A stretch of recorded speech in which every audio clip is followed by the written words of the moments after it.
नाज़रीन प्रोग्राम आख़िर छा कजे में तो मेज़बान अली रज़ा मंगी तव्हांजो हाज़िर आहियां। नाज़रीन बजट जो पड़ाड़ो आहे, वफ़ाक़ी हुकूमत बजट पेश कई, उन्हनि दावा कई त असां आवाम खे रिलीफ ॾिनो आहे। मुल्क में महांगाइप आहे, आम माण्हू परेशान आहे, पर हर माण्हू परेशान आहे। आम माण्हू त छा, पर हाणे हिन वक़्तु जेके बि माण्हू आहिनि उहे या सरमाएदार खे छॾे करे बाक़ी जेके पोरियत तबिको चऊं या पघारदार तबिको चऊं, सभु माण्हू परेशान आहिनि। महांगाई तमामु घणी वधी वई आहे।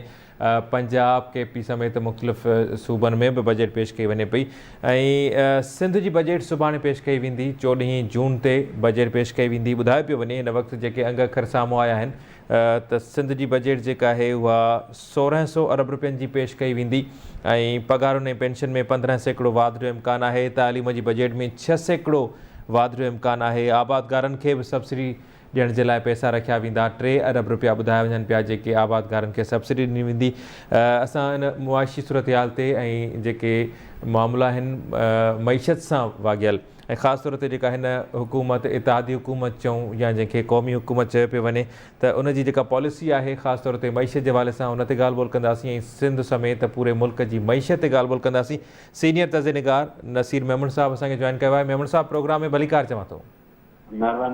मेमन साहब कीअं था ॾिसो वफ़ाक़ी बजट ते पाण मुख़्तसिर ॻाल्हि कयूं, उनखां पोइ वरी सिंध जी बजट ते अचूं था। सिंध जी बजट बि सुभाणे पेश कई वेंदी। 1600 अरब रुपयनि जी ॿुधाई वञे पई जेका बजट पेश कई वेंदी नए माली साल 2022-23 जे लाइ। छा था सम्झो जेका वफ़ाक़ बजट पेश कई आहे, हुकूमत दावा करे थी, पीपल्स पार्टी हुजे, मुस्लिम लीग नून हुजे, JUI हुजे, जेके बि हिन वक़्तु हुकूमत में शामिल पार्टियूं आहिनि उहे दावा कनि पियूं त असां आवाम खे रिलीफ ॾिनो आहे। छा था सम्झो आवाम खे रिलीफ मिलियो आहे? ॾिसो हाणे रियलिटी इहा आहे त हिन वक़्तु पाकिस्तान जी जेका माशी सूरत हाल आहे उहा हिकिड़ी बहरान वारी सूरत आहे, क्राइसिस आहे।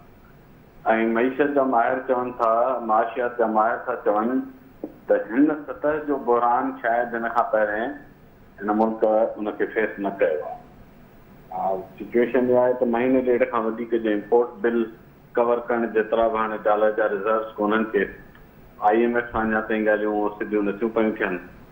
ऐं तव्हां जेकर पुठिएं साल जो जेको इकोनॉमिक सर्वे प्रेज़ेंट थियो आहे या ॿी जेका डेटा बजट जे हवाले सां प्रेज़ेंट थी आहे, उहा तव्हां ॾिसंदो त इम्पोर्ट्स जेके आहिनि से एक्सपोर्ट्स सां त हाणे ॿीण लॻी पिया आहिनि, बल्कि ॿीण खां मथे आहे। तंहिंजे करे जेको असांजो ट्रेड डेफिसिट आहे करंट अकाउंट जो, उहो तमामु घणो वधी वियो आहे। ऐं उनजे नतीजे में ही त अञा थोरो घणो जेको ॿाहिरां रेमिटेंसिस अचनि था, माण्हू जेके पैसा कमाए पंहिंजे घरनि में फैमिलीज़ खे मोकिलनि था, उन्हनि जे करे डॉलर अचे थो। न त तव्हां ॾिसो जेका सिधी परदेही सिड़पकारी थींदी आहे, फॉरेन डायरेक्ट इन्वेस्टमेंट, उहा बि न पई थिए। त डायरेक्ट डॉलर जी जेका इनफ्लो जा, डॉलर जी कमाई जा जेके ज़रिया आहिनि, उन मां असांजी एक्सपोर्ट न त एतिरो थी कमाए जंहिंमां असां इम्पोर्ट जे अधु जेतिरा पैसा कोन था पूरा करे सघूं।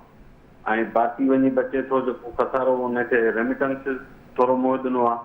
पर हाणे वधीक जेको वॾो ॿार आहे, उहो जेके परदेही कर्ज़ लाइण लाइ पैसा खपनि, उहो किथां पूरो थिए हाणे। त हू त तव्हांजो बैलेंस थी वियो तक़रीबन। जेतिरो घाटो तव्हांजो इम्पोर्ट एक्सपोर्ट जो, उहो कंहिं हद ताईं वञी रेमिटेंसिस पूरो कयो, उन बि मुकमल पूरो न कयो, त उते बि गैप आहे। ऐं पोइ तव्हांखे परदेही कर्ज़ डॉलर में ॾियणा आहिनि। हिन साल बि मुंहिंजो ख़्यालु आहे त 400 या कुझु जेका फिगर अचे पई, उहा एॾी वॾी जेका फिगर आहे। हाणे इहो सॼो जेको पैसो आहे, इहो पोइ इन गैप खे किथां भरिजे, डॉलर किथां आणिजे?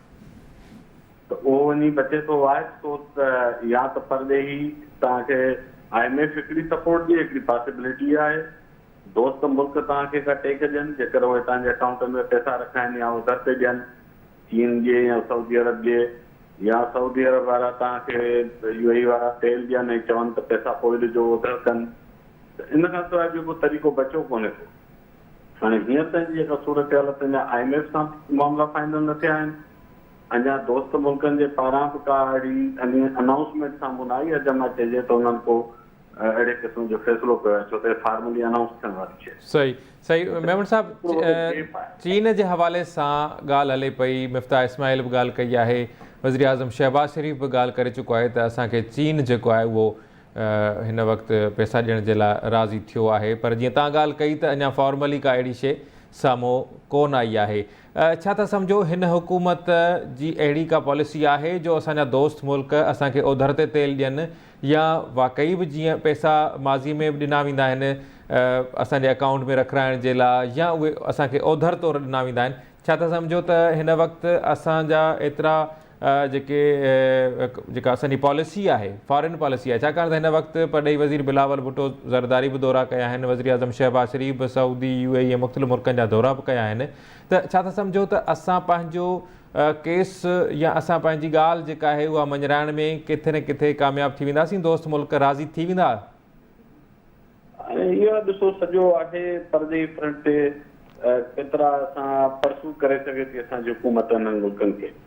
चाइना सां सुठा नाता रहिया आहिनि पर वेझर में उहो डिस्टर्ब थियल आहे ऐं ख़ासि तौर ते हिते जेका चाइनीज़ जी टारगेटिंग थी आहे, तव्हां दासी जो वाक़ियो ॾिठो, कराची यूनिवर्सिटी जो वाक़ियो ॾिठो, त उनजे करे चाइना जो बि थोरो रवैयो ज़ाहिर जेतिरो न हूंदो एतिरो पर ज़ाहिर हुनजा बिज़नेस इंट्रस्ट बि आहिनि, उते हुनजी CPEC जे करे काफ़ी वॾी सीड़पकारी बि आहे।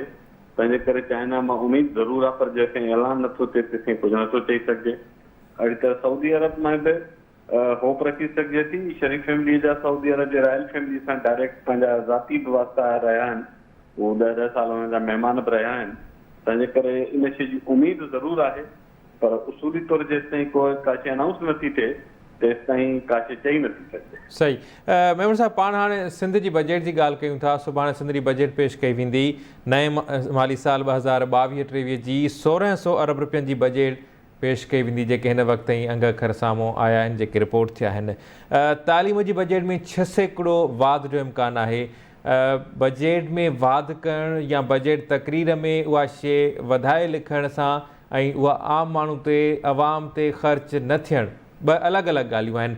छा था सम्झो त जेका बजट आहे हिन दफ़े को अवाम खे रिलीफ ॾेई सघंदी या माज़ीअ वांगुरु हर दफ़े खसारे वारी बजट हूंदी ऐं आम माण्हू वीचारो सूरनि में ई हूंदो सदाईं? हाणे बजट में मिसाल तौरु तव्हां हीअं था वठूं त गुज़िरियल साल जी जेका फंड यूटिलाइज़ेशन आहे तव्हां हुनजी डेटा ॾिसी वठो, तव्हांखे ख़बर पइजी वेंदी। तव्हां डेवलपमेंट लाइ खणी 600 अरब रखी छॾियो, 1000 अरब रखी छॾियो, असुल ॻाल्हि इहा त स्पेंडिंग कैपेसिटी आहे केतिरी। तव्हां पुठिएं साल जी बजट जी हाणे यूटिलाइज़ेशन जी जेका डेटा आई आहे इस्तेमाल जी, हुन में तव्हां ॾिसो त मुंहिंजो ख़्यालु आहे शायदि 50-60% शिकिताने इस्तेमालु थी हूंदी या थोरी वधीक। सोशल सेक्टर वारा जेतिरा बि खाता आहिनि उन्हनि जी त 50% खां घटि स्पेंडिंग आहे।